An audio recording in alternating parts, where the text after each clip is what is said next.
Hi? Honey, what's going on? It's near midnight and you're still up? Is everything okay? Oh, you can't sleep. No. Well, while yes, I was working on something, this is way more important than that. I can always go back to my work, but taking care of you will always be my priority. Okay?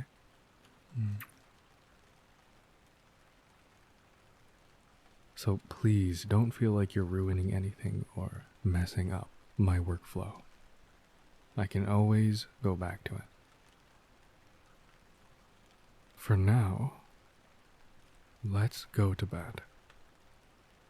You need to have at least 8 hours, honey. Okay? And if you sluggishly walking into my office with that sad little puppy eyes that you sometimes give me when you need something but you never say, then that tells me that you need my help.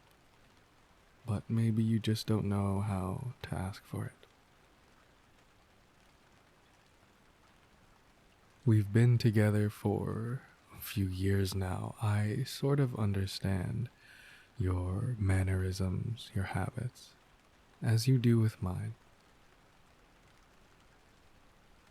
You know that I invest myself into my work to a degree where maybe a soft push is the only way for me to break out of whatever work-related trance I might be in. And that the only thing to get me in bed at a reasonable time is my wonderful partner guilt-tripping me and finally getting into bed. But this time's different. You're not your usual self. Instead, you are this anxious, sleep-deprived individual that needs their rest. And that takes priority over my work, always. I think about you all the time. When I'm working, when I'm by myself, when I'm sometimes out with friends or just doing anything when you're not next to me. I think, I worry, I daydream. You are always on my mind.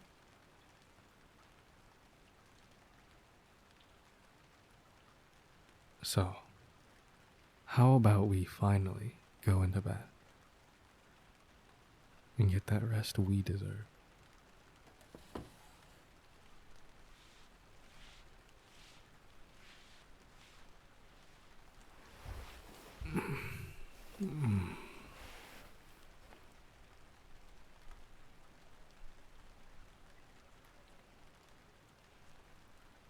I always liked hugging you. When we first got together, I was worried that you wouldn't really like my sleeping habits. Apart from the snoring that I can do, I find myself in the habit of hugging a second pillow in order to fall asleep. I assumed I was too needy too soon into our relationship and thought the worst would happen. That you'd think of me differently, despite how I look.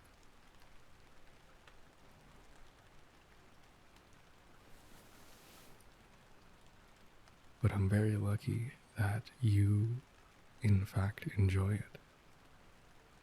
You like me being this clingy individual and holding you close so I can sleep properly. Thank you. But enough about me. This is about you. Miss I Can't Fall Asleep.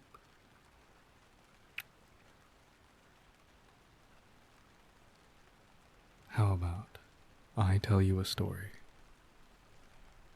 and hopefully by the end of it, you will be fast asleep, or at least near sleepiness, on the edge of falling asleep. Okay? Let me retell you the tale of how I discovered that I didn't like seeing people upset. So, to somewhat explain the situation, depending on whatever movie or show that you might be watching, it could instill a certain type of emotion in you. Two different emotions happened. One within me, and then one within my friend group. This discovery of a difference between myself and my friends happened when we put on a random TV show to act as background noise while we hung out together. That show was called Kitchen Nightmares. You know, the one with Gordon Ramsay? The premise of the show is that he goes from place to place, trying to help failing restaurants around the country. This one episode dealt with two identical brothers owning a family-owned restaurant. And these brothers eventually, over time, their relationship withered and weakened. It was now straining to not only hold this failing business of a restaurant, but also deal with your business partner who was your family member and brother. Which then led to a bunch of infighting and disagreements. So over time, unfortunately, this restaurant caused the brothers' relationship to strain and fester, with what I assume to be the usual problems, then all resulted into this unfortunate, dilapidated mess of not only a relationship, but of a restaurant.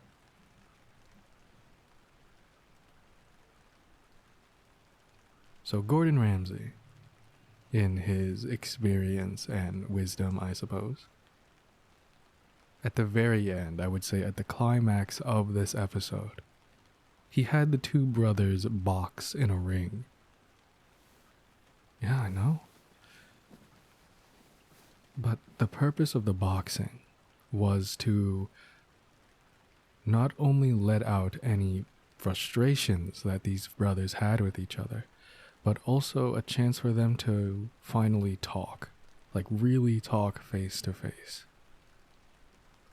To give context about the brothers, they did not have the most athletic appearance. So watching these two brothers that resembled Tweedledee and Tweedledum from Alice in Wonderland essentially throw these punches at each other while sobbing and essentially letting out all of their pent-up frustrations over the years and years they had this restaurant. How it changed the relationship for the worse into what it was for them at the time. Some people found that funny, and others didn't. In case you forgot, me telling you this whole thing, I was seemingly the only one within the friend group at the time after seeing these brothers box that I just didn't find that humorous. It was a sad state, like these two brothers that once used to love each other, that started this business for their family, for tradition, that agreed to do this, to now hate each other. Yes, they looked funny when they were throwing their hands at each other, but it was ultimately just a sad state of things. Now, I never owned a restaurant. I never even had a brother. But there was something that was relatable about what I was watching. I don't know. Of course, not in the same, like, oh, I've also owned a restaurant.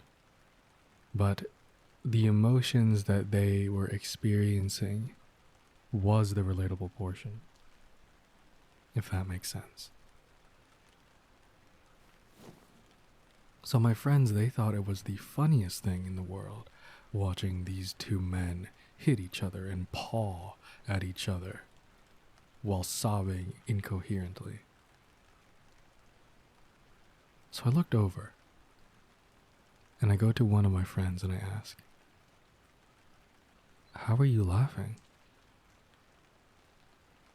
To which they replied, "Oh, it just is. This just makes me laugh." To which I replied, okay. After that, the episode ended, we all moved on and continued our evening together. It was just that instance that showed me a different perspective and a different reaction from what I'm used to. And I realized that even though people can go through different physical experiences, the emotional aspect could be a connecting factor for some people, like me. How I felt sad because I saw the brothers go through this heavy time, versus my friends who thought it was funny enough to laugh at. I'm not sure what to call this type of understanding. But for as long as I can remember, I had this way of being. It's not a bad thing. In fact, it helps me more than I thought.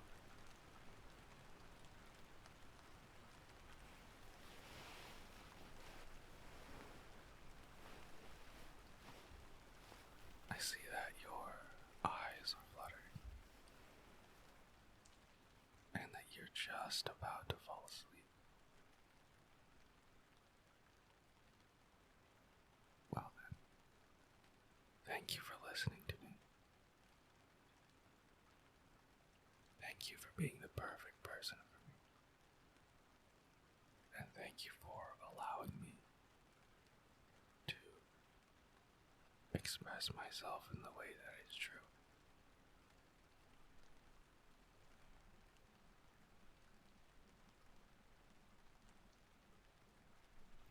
I hope you have a good night's sleep, and that you're able to wake up tomorrow feeling refreshed and ready to take on whatever the day throws at you.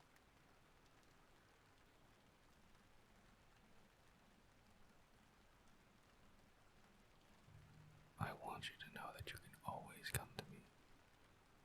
You're never a bother. I'm never too busy for you.